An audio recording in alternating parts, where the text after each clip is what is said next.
Hello, everyone, and welcome to today's webinar. We still have a few people trickling in here, so we're going to give them another minute to join before we go ahead and get started.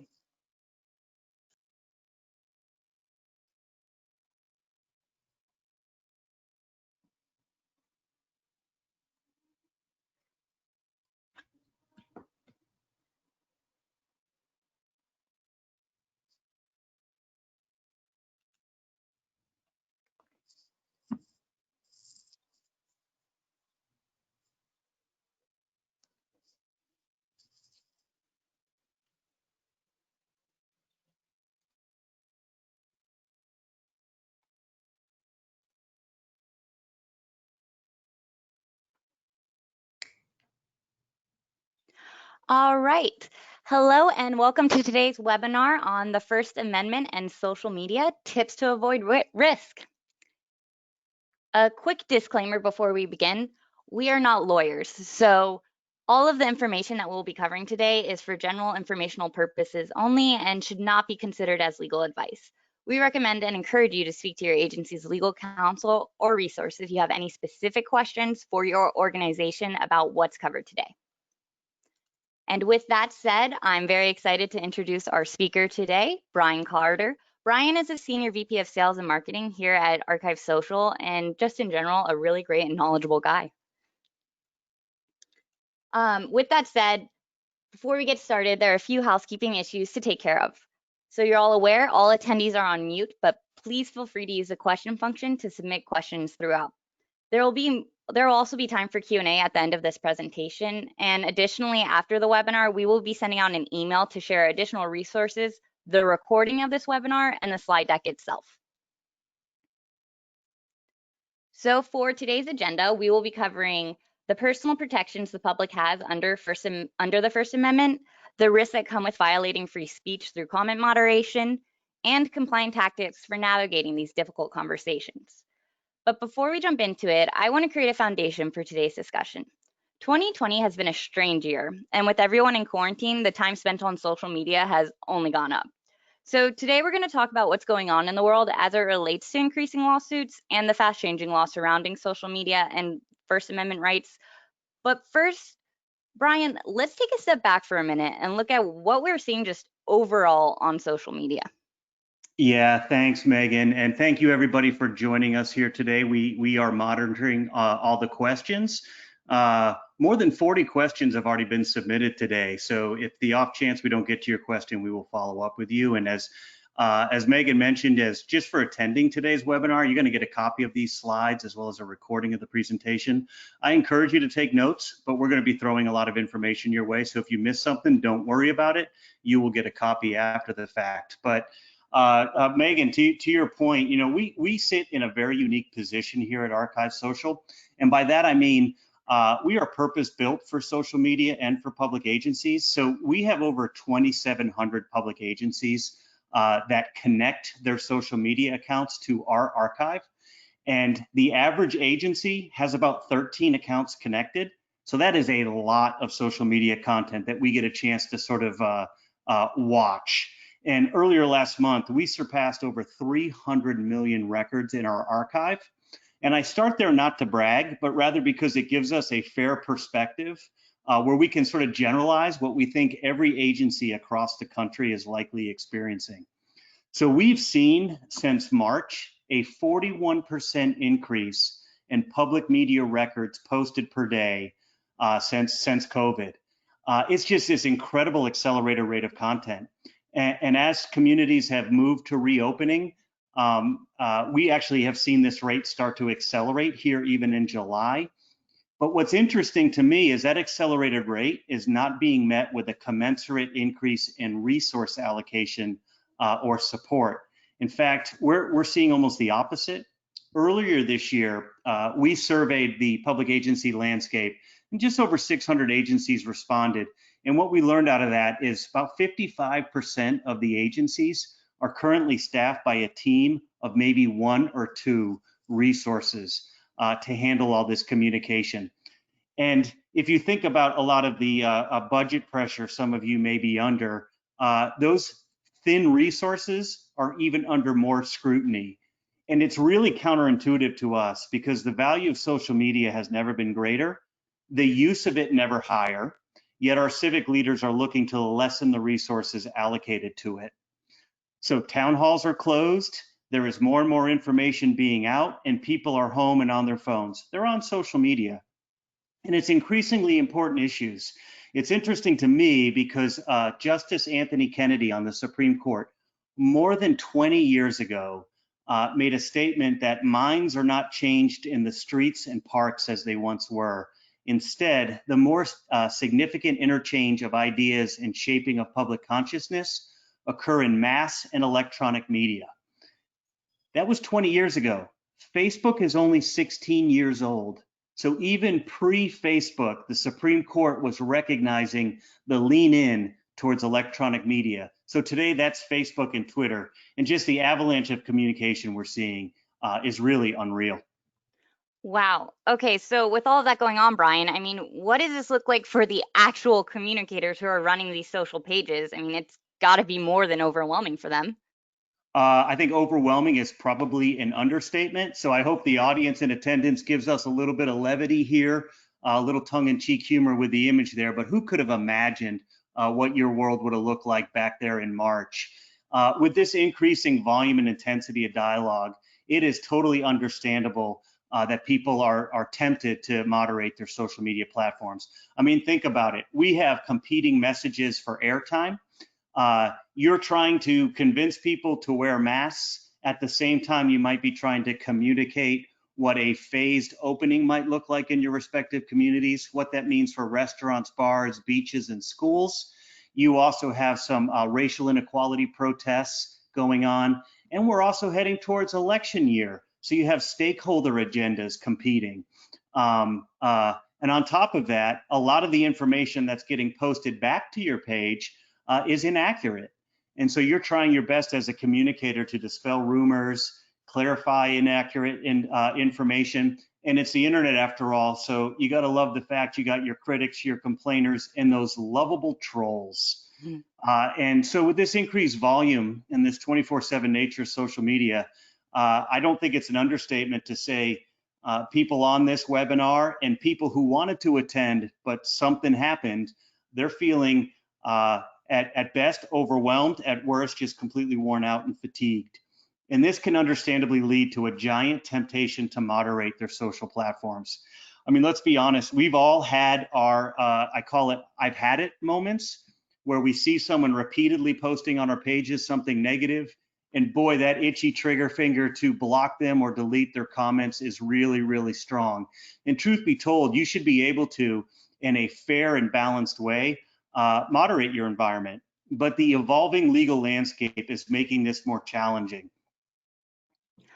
Wow. Okay, so exactly how would you define comment moderation? Yeah, so for purposes of this webinar, we're going to focus on the big three moderation because it's really about three types: deleting, hiding, blocking. There are other types of moderation: redirecting, engaging in a two-way dialogue, little black hat tactics called shadow banning. We're not talking about those. We're going to stick with the big three. They're pretty self-explanatory. Deleting, you're removing someone's comment from their social media accounts, and once it's deleted, nobody can see it. And Megan, I think we've lost the presentation. At least we have on my end. That could just be me. Sorry But I'm about that. gonna keep going here. You might have to do that three-finger swipe. We have hiding. That's blocking a user's content from showing up on your page without deleting it. Some people feel that's a little safer than deleting. We're going to talk about that. And then blocking. That's just restricting certain users' access to social media accounts, which are otherwise open to the public at large. And once blocked, people can't comment on your social media.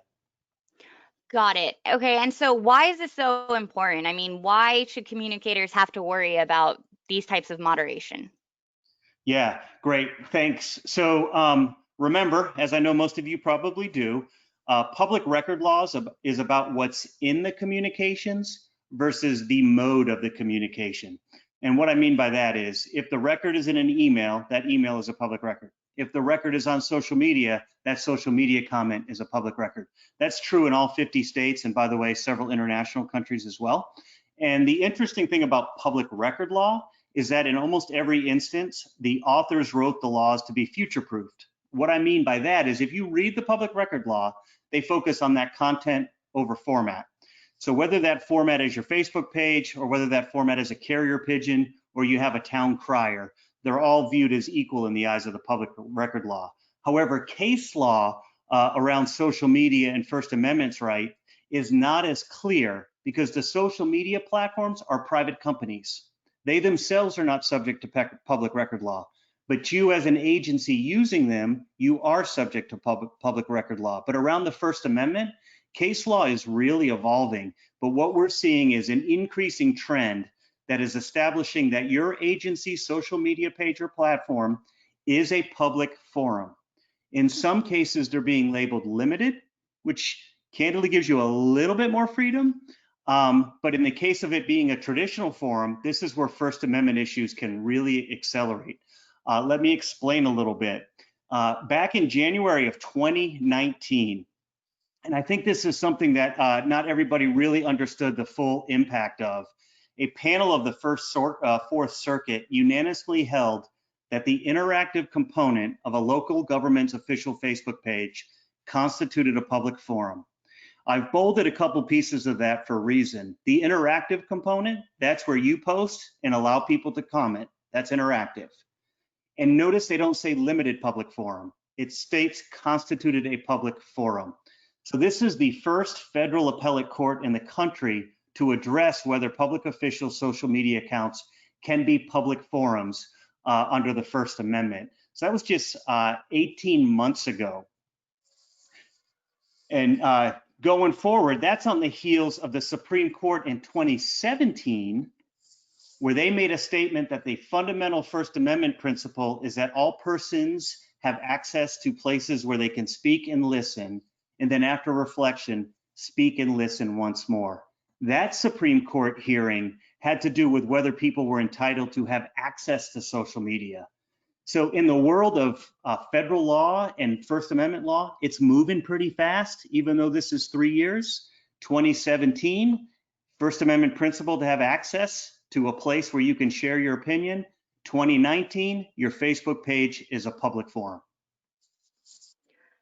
Wow. Okay, so can you tell me exactly what can happen? I mean, what do the consequences actually look like for moderation? Okay, great. So if social media is a public record and your page is a limited or a traditional forum, what can happen if someone feels that their comments or their content were unjustly moderated? Again, it could be tempting for you to moderate certain comments and posts, and we're going to talk about what you can and can't do.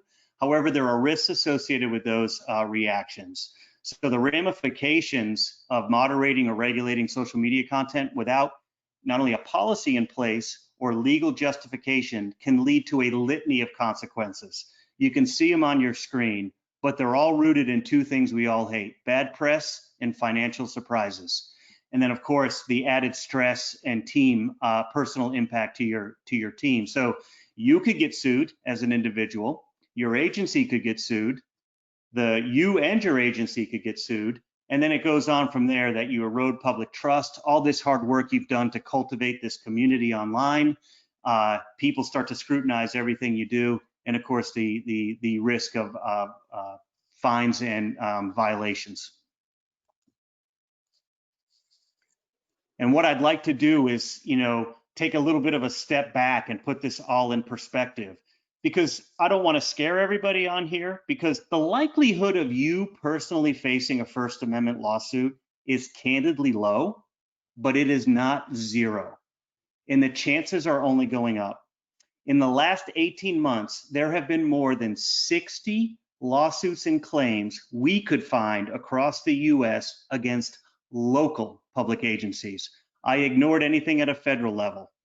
So if you put that number in perspective, it's about one a week where one of your peers is facing a fresh lawsuit or claim that their constituents felt unjustly moderated online and in violation of a First Amendment. In fact, this past week, there were 6 that we could find alone. So the pace is accelerating. I mean, wow, 60 plus lawsuits in 18 months is crazy.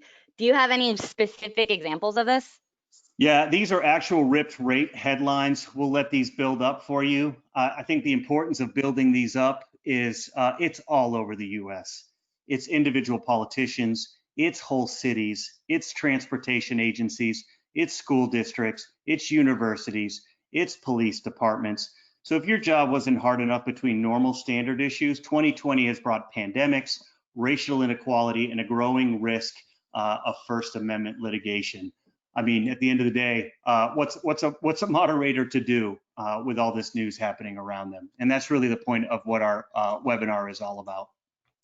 Right, but there are things that they can do, right? There are some things that are okay to moderate. So what do those categories look like?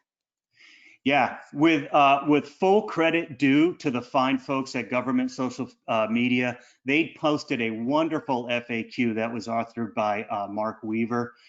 We actually have a link to it later in the presentation. But there are certain categories of content that are not entitled to full protection under the First Amendment. That includes obscenity.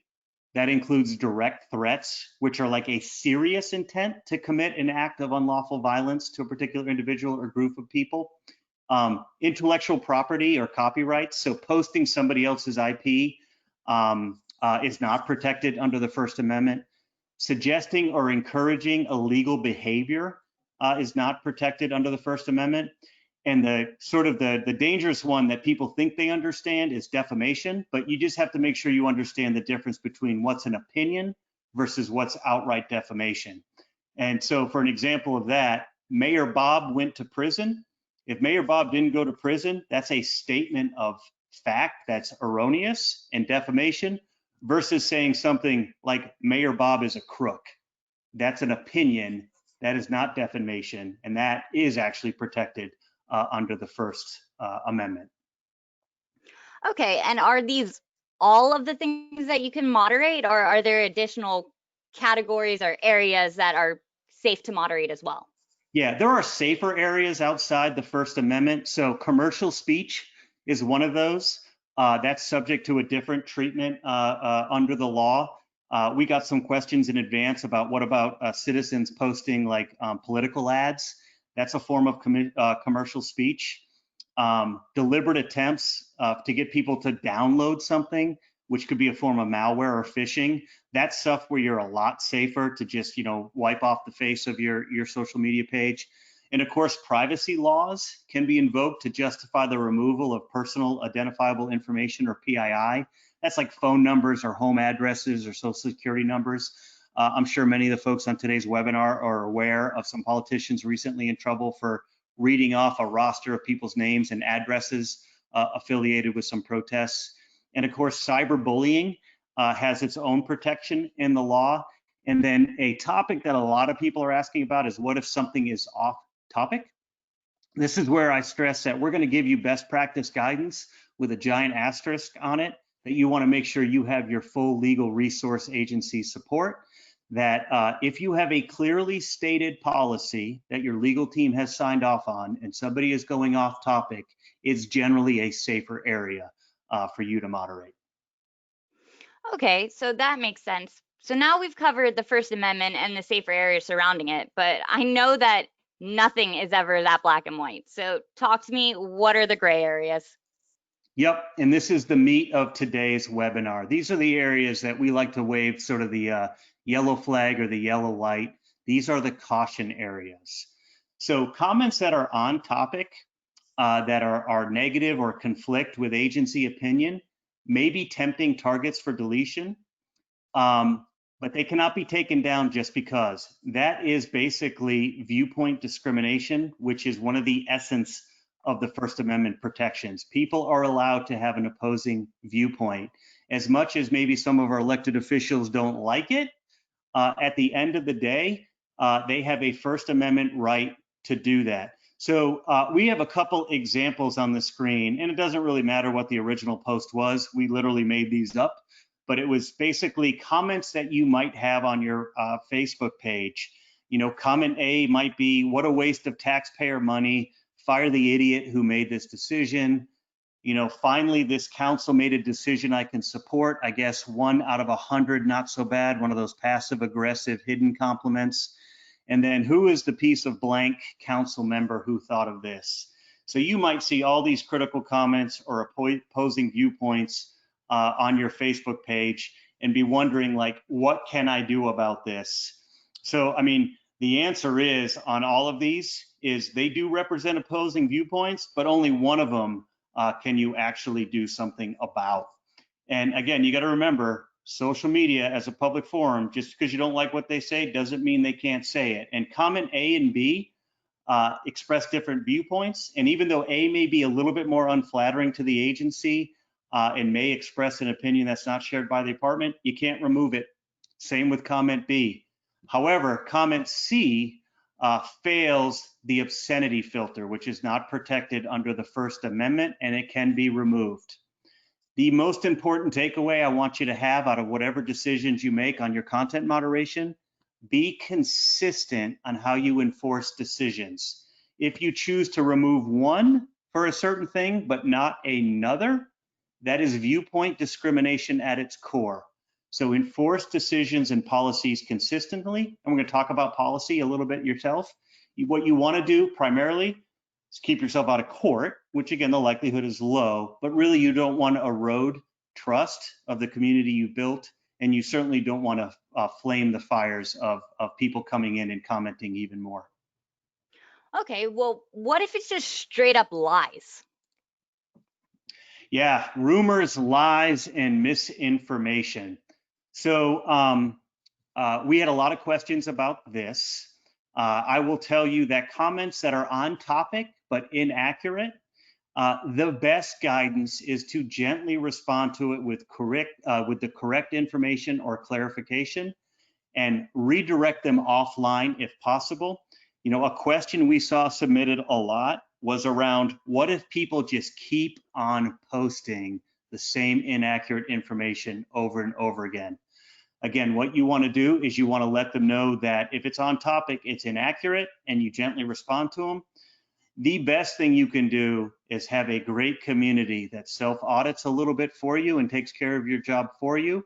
But if it's repetitive and it's the same comment over and over again, at that point, with your full team's legal support, you've allowed them to voice their opinion. Now they're repetitively voicing their opinion, no different in a town hall where you've established limits, you can moderate. Now, if it's off topic and it's a clear violation of posted policy, if you're trying to talk about whether people should be wearing masks and someone's chiming in on UFO conspiracies, you can always ignore it.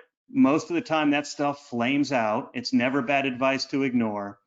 But again, with your legal team support, document, delete, and capture it. So that's assuming you have a viewable social media policy. I will tell you that many of you have social media policies that probably haven't been revisited in a couple years.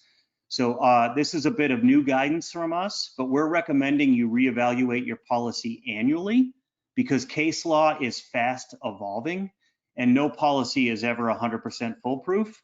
And you don't want to do this in a silo. You want to make sure you got your agency's legal resource along with you. So again, if it's on topic and inaccurate, best to gently present correct information and clarification, redirect them offline if at all possible. If it's off topic, as long as you got your policy clearly stated, you're a little bit freer to moderate that, and it's never a bad idea to ignore. So that's for the rumors, lies, and misinformation.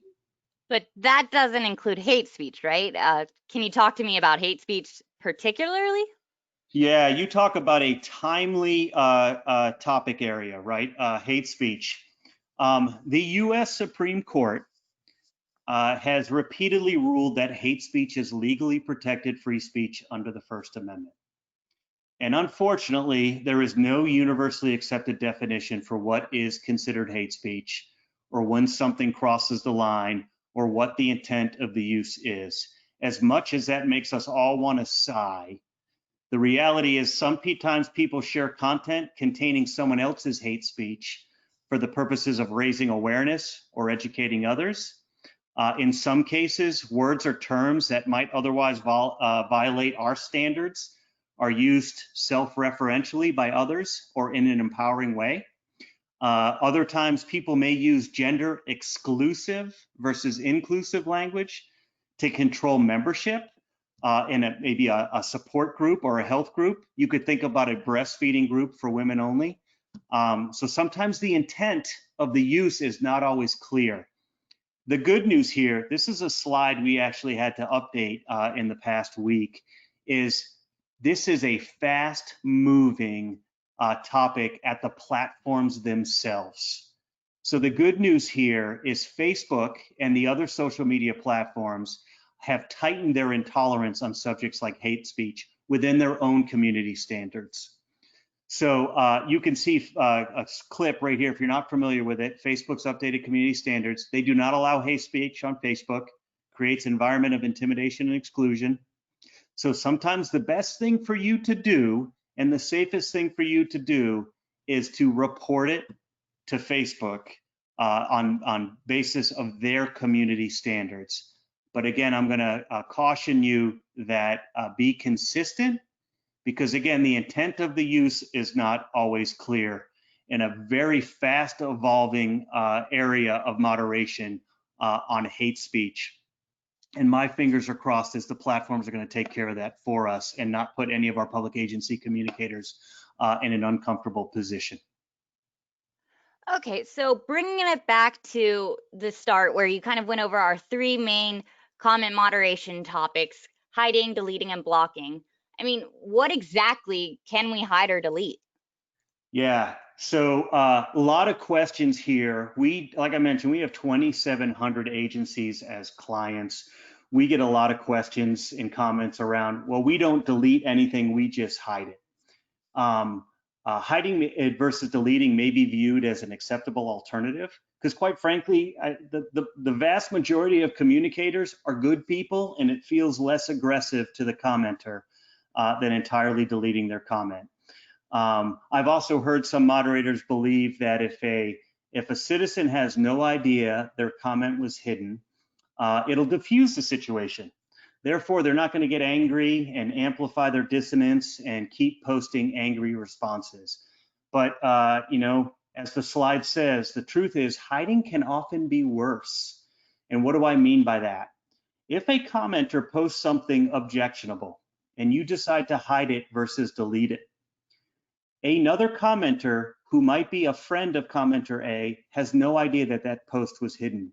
And they may post a very valid and helpful response and reply, but if you hid the original post, the reply post is likewise hidden. So inadvertently, you've discriminated against two people because you were trying to take what you thought was a more acceptable alternative. So deleting and hiding, either way, can be viewed as viewpoint discrimination. Try to avoid hiding. The best advice we can always give: ignore. But if you have valid rationale and you have record capture with a policy and your legal team's response support, you can delete, but make sure you have a record capture system in process in the event your decision was questioned. And I keep saying it, be consistent on how you apply these policies. Okay, but there's still one more type of moderation, which is blocking. Do these practices apply to blocking as well, or what are the guidelines for that? Yeah, so you will see far more lawsuits over blocking than anything else because it's very emotional. I have personally kicked you out of my club and you're not welcome in here. That gets people's emotions really, really amped up. So the reality is, can you block someone from your agency page? Our recommendation is don't block them, ignore them. You can't block a critic. This is the essence of viewpoint discrimination. You can't even block someone you think is a jerk, because jerk is a subjective term. You have to ask yourself, are they protected under the First Amendment, and are they completely violating the terms of use or policy? Your best move is to report them to the platform themselves, throw them in social media jail for a little while, ignore them, Trust the constituents in the community that you've cultivated to do some of the auditing for them. But before you block anybody, make sure you got legal team support and you've documented the reasons and the rationale whys. If it is a full violation of your policy, you're probably in a safer zone. But if you don't agree with their opinion, nope, ignore it, move along. You got far bigger things to worry about in your life than the opinion of one. Wow. All right. So this was a lot of really great information, and I promise I was taking notes, but do you think that it'd be possible to just sort of recap all of the things that we learned today? Yeah, and we're going to do this pretty quickly because there were a ton of questions we want to make sure we get to, and we're running up about the midpoint of the webinar. So, how do you diffuse a critical comment? If they're not protected under the First Amendment, and again, you'll get a copy of these slides. Document, delete, and capture. You just want to have the evidence on why you did it. The best thing you can do, of course, is have an archive. I realize not everybody is in a position where they can contract with a company like ours, but work with your team to find the best way to document it. Archiving is the simplest, most court-tested way to do it. And then consider reporting that individual to the platform directly. Let the social media platforms take care of folks who aren't protected.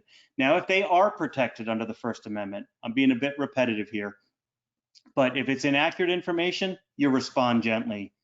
If they're sarcastic, if they're satirical, if they're opinionated, best guidance is always to ignore it.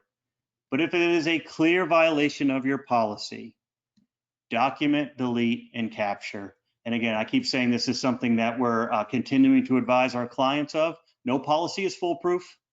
Case law is evolving. Reevaluate that policy annually with your agency's legal resource. So that's how I would navigate the bulk of the scenarios we've talked about. All right, last question for you, Brian. I mean, what can we do? What are some of those compliant tactics that we can use to actually combat this negativity? Yeah, so first thing you got to do, if you don't have one, establish a social media policy. You know, a solid policy is going to protect your agency, but it's also going to protect your sanity. You want to make sure that you're enforcing decisions consistently and that you got the backing of your agency's legal resources for those decisions that you're making. The laws of evolving, review it annually, and post it prominently. If you do not have a legal resource, don't author one in a silo. There are wonderful communities out there that love sharing their resources and their opinion. Even though your team might be one or two people, there are plenty of other agencies out there willing to share their best practices with you. In a moment, we'll give you a chance to raise your hand. We do have a social media project guide, which is a checklist you can run through to create it, as well as a template that if you just simply don't have the time or resources to do it, copy and paste ours and get yourself protected. Step 2 you want to do, create a moderation guide. A commenting or moderation policy is all about balance. It should empower and allow you to moderate inappropriate and relevant content, but it should still also respect relevant opinions and First Amendment concerns. And whoever you're empowering to do moderation, make sure they are all trained. Again, if you're not sure what a comment moderation guide or a commenting policy looks like, we do have a resource we can share with you. And then lastly, capture, monitor, and retain your social media. Bad news about social media is open 24/7. No policy and none of us are foolproof. So you want to protect yourself by archiving records, especially those you plan on deleting, and monitoring for key terms and phrases so you can quickly resolve them. And you know, Megan, before we jump into the questions there, we often get asked, like, how often are comments deleted? Well, as I mentioned up front, we sit on a giant repository of social media content, over 300 million records in our archive, and we capture things that have been deleted. We have captured things that have been modified. You won't see them on a network, but you'll see them in our archive. The amazing thing is 1 in 12 records have been deleted. So in other words, deleting happens a lot. And it's not just because the moderators are deleting, the original commenter could be deleting. and any comments that are attached to their comment get deleted along with it. So that's why, obviously, the archive is the best way to do it. You can't be on top of your social media 24/7, and you want to monitor for key terms so you can resolve them quickly. So those are the 3 quick steps we'd advise everyone to do. As I mentioned in the front end of this, we had a slew of questions that were submitted. Megan, as you kind of pull up those questions and read them off to me, I'm going to launch a poll for folks who are on the webinar today. Remember, you're going to get a copy of the slides and a recording. You would be answering this poll if you'd like additional information. So if you'd like to learn more about social media, archiving and archive social, if you'd like to better understand compliance laws and trends in your state, if you want to receive that policy template I referenced in our project checklist guide, or if you want it all, just select all of the above. And we will be following up with you at the webinar, in addition to you getting a copy of the presentations and the slides. So Megan, in the time we have left, why don't we go to some of the questions we've had? And a good deal of these questions were already covered, so we'll try to hit ones that maybe we didn't cover in full or we need to recover. Yeah, absolutely. So first question for you, is it acceptable to remove comments that are completely off topic from the original post? Yep, so the question is, hey, can I modify, I'm gonna change it up a little bit, can I moderate content if it's off topic? Again, depends on if the comments are protected under the First Amendment. If they're not protected, document, delete, archive, report to the platform if needed. If they are not protected and your policy is clear and you have your legal team support, document, delete, and archive. That's the best advice we can give you for removing comments that are off topic. Just make sure that policy is very clear on what is off topic. Right. Question 2 for you. Should harmful picture comments be treated differently than harmful text comments? Yeah, that's interesting. I saw this question. I interpreted it 2 different ways, so I'm going to answer it 2 different ways. So let's say an agency has posted an infographic or a photo, and then the comments underneath that. That's really no different than if the agency posted an informational post and people commented. So comments in response to a picture should be treated no differently than text comments. The other way I interpreted it is if someone posts a harmful picture. So instead of using words, they used a picture. Now, the first thing I'll say is harmful is a subjective term, and case law is evolving. So if the picture clearly has no First Amendment protection, let's just say it's a picture of a giant swear word, obscenity, or it's infringing on somebody's copyright. Let's be reasonable, delete away.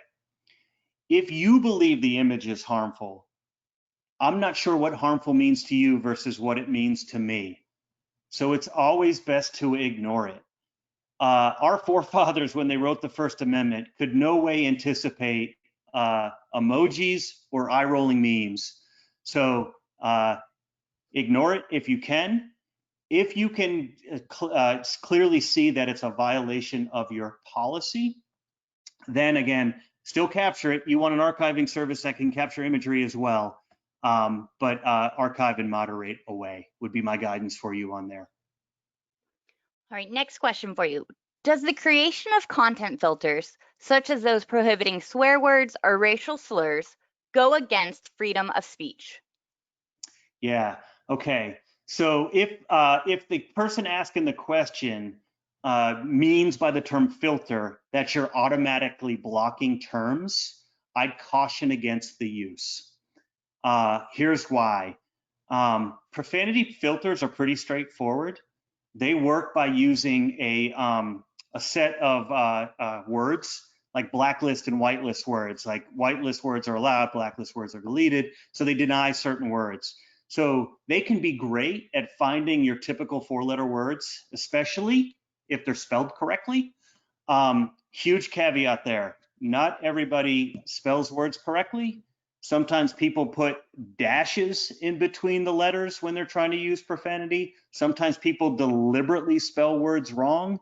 So if you're going to use a filter, be prepared to work overtime, adding words to your allow and your deny list. But again, be aware, the minute you implement an auto blocking feature, your users are going to figure it out and they're going to start using subversions to get around the filter. And what I said earlier about hate speech is you also don't see the context of its use. And what I mean by that is if you don't have the context of its use, you're better to have an alerting system versus a filter system. So in other words, be notified of a word versus auto removing it. So Megan, I'm closing the poll right now so we can continue on in the questions. It looks like we may have lost the presentation again, which is okay, it's just a Q&A slide. But while you figure that out, I'm gonna keep going on my answer here.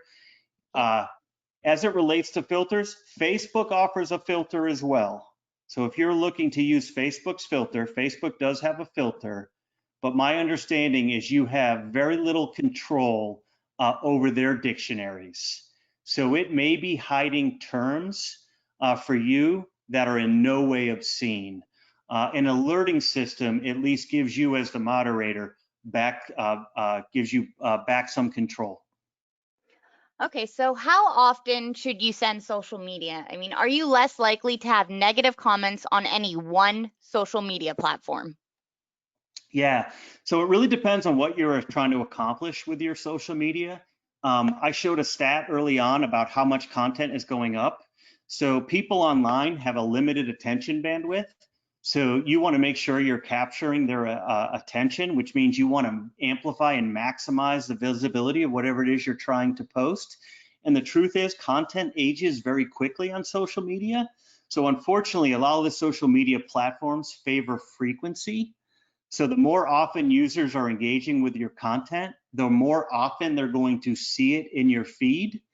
So I mentioned earlier in the presentation, we did a survey of agencies across the country. One of the questions we asked them was, on average, how often does your agency post on at least one network?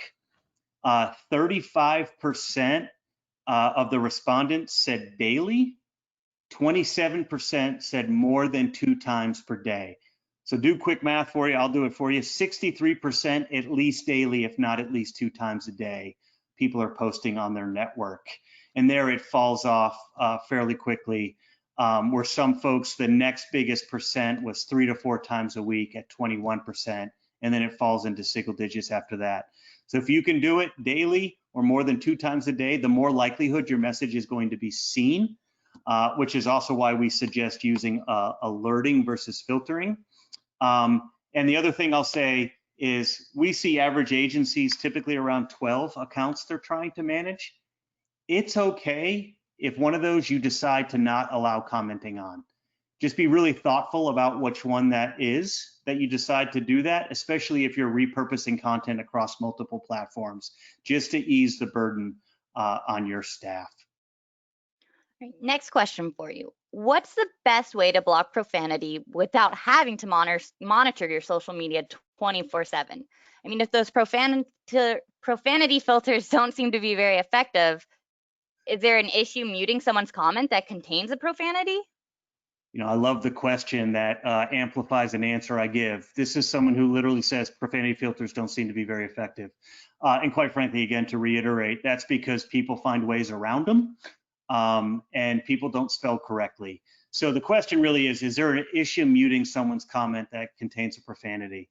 If it fits the obscenity laws of the First Amendment, document and delete, consider reporting to the platform. If it does not fit the obscenity laws of First Amendment, consider ignoring, or if it's off topic or in clear violation of your policy, you can delete it. Again, I'll stress it again. You should be looking for an alerting platform versus an auto removal tool just to protect yourself as a public agency. I think the auto removal tools are fine if you're in private industry, but in public industry, I would prefer that you get alerted versus automatically deleting content off of there. The case law is just changing way too fast. All right. And so what about for people that are not in government? For example, we had a question come in for someone whose institution is a private museum it's often perceived as being public. So how does all of this apply to their situation? Yeah, so that's a great question. So most of, public record law and First Amendment is really about public agencies. So most of what I've shared is specific to public agencies with a little bit of just, common sense. I would still recommend for somebody who, maybe you're a volunteer fire department or a utility company or you're a private museum that people believe is public. I would still clearly have a policy that lets folks know that you are a private industry. But I think it's okay to have a policy that's more reflective of a public agency that's going to give you a little bit more protection to moderate. You get a little bit more freedom than others. I will say, though, if you are getting public funds, whether it's through donation and you're a not-for-profit, or if you're getting some allocation from the state, I know some zoos get partially funded through public funds. I would get your legal resources advice, and here's why. I keep commenting on the fast evolving law. Last week, it was found in New Jersey that volunteer fire departments are subject to public record law, which is interesting. That's the first time I've seen a volunteer fire department be subject to public record law, and that's isolated to New Jersey. But if it happens one place, it's going to happen somewhere else. So, and by the way, thank you to whoever submitted this question. We tend to generally focus on public agencies, but we're aware that private industry also gets some benefit from some of the educational content we put out. So thanks for joining us.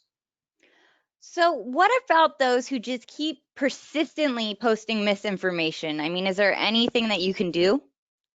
Yeah, so again, some people just, I do it because it's tongue in cheek, maybe a UFO conspiracy theorist, no matter what you post, just keeps posting the same thing, that there's UFOs in your community. First thing you want to do is you want to gently correct them, point them to a source of information, the correct information, assuming it's on topic. If it's off topic, again, if your policy is clear, it's posted, all that stuff I keep repeating myself on, you're a little bit freer to moderate. But if it's on topic and it's persistent misinformation, gently correct them, maybe the first 2 times. Offer to speak to them offline and see if you can rationalize with a person. Keep your fingers crossed you got a community that's going to jump to your support. But if they're repeating the same information over and over again, that could potentially be a spam issue, that they are spamming your page where you got a little bit more moderation freedom.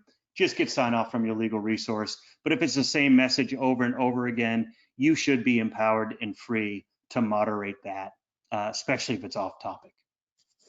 So if somebody's posting the same thing, and I mean word for word, that has nothing to do with their complaint, and there's other appropriate ways to submit a complaint, I mean, if it's considered spamming, can we block them? Yeah, I mean, that's really similar to that last question, right? Again, first is it on, let me back up. Do you have a policy? Is it on topic or off topic? If it's off topic and your policy is there, you should be free at that point to delete the comment. I'm going to give people a huge caution about blocking people. That's where we're seeing most of the lawsuits. If it's on topic, it's in repetitive with legal resource sign off, it's potentially spam at that point, and you have a little safer area to moderate in there. So Megan, I want to be fair to everybody who set aside time online. So maybe we'll do one more question. Maybe I'm looking at the list right now in front of us, and maybe the last one on the list. That sounds great. The last one from the live list, or the? Yeah, I'm sorry. The people making disparaging comments about legislators and staff. Yes. Okay. So if an agency has had people making those disparaging comments and you've simply let it go, but they continue to make that same comment on every post over and over, regardless of the topic of the post, I mean, at that point, can we block them? Yeah, and the reason why I wanted you to read this question is think about how similar some of these questions are. We're now up over 50 questions submitted, And I wanted Megan to ask this question just to reassure people who are on this webinar. You're all struggling with the same issues. You're not alone. Remember that. There are resources out there for you to point to, and please consider us one of those resources. So if people are making disparaging comments, I bring it all the way back up to the First Amendment and the difference between defamation and a statement of opinion. If it's a defamation, a clear defamation about somebody, they have no First Amendment protection. If they are making a statement of an opinion, I go back to Mayor Bob was in prison versus Mayor Bob is a crook. Sometimes it's best to play Elsa from Frozen and let it go and ignore. That's a statement of their opinion, unless they are using things that are personally identifiable information, they're using obscenity, or they keep saying the same thing over and over and over and over again using the exact same words. That's where you get your legal sign off to say that constitutes spamming. Delete the person, delete the comment in the feed off our respective threads. And I think the person asked, can I block? I'd be super cautious on blocking. And not with a bunch of people nodding their head saying you got the green light to block this person, including your legal team. So Megan, why don't we go ahead with the last few minutes we have here. There was a couple resources we wanted to point out. First of all, we know how busy you are, so thank you for joining us here today. We've been increasingly putting out some content that we are putting out directly in response to questions we're hearing from the community. So please continue to send those questions to us, especially if you're a client of ours. Thank you. We get a lot of our best questions from our clients. But we also post a blog. We encourage you to visit our blog. We have some posts up fairly recently around trolls in particular and how to deal with trolls. There is also, we consider them friends, the government social media Facebook group. It's a wonderful resource of other like-minded communicators like yours where they go and seek resources, advice, and guidance. And because I cited some of his content that was posted on government social media's blog, I encourage everybody to follow Mark R. Weaver. He is an author, but he is also a media law attorney, a crisis communications advisor. Some of you may have seen him speak at some of the conferences we attend to. Great resource to follow on Twitter. He provides a lot of great First Amendment advice and crisis communication advice. So those are, we gave 3 takeaways earlier, and here are 3 resources for everybody. So again, Megan and I thank you, and all of Archive Social thanks you for attending today's webinar. We hope you found it valuable. And if you answered the poll question, we will be following up shortly with you. So that brings today's webinar to a conclusion. So thank you very much for joining us, and I hope everybody heads into the second half of 2020 optimistic and safe. Thank you all.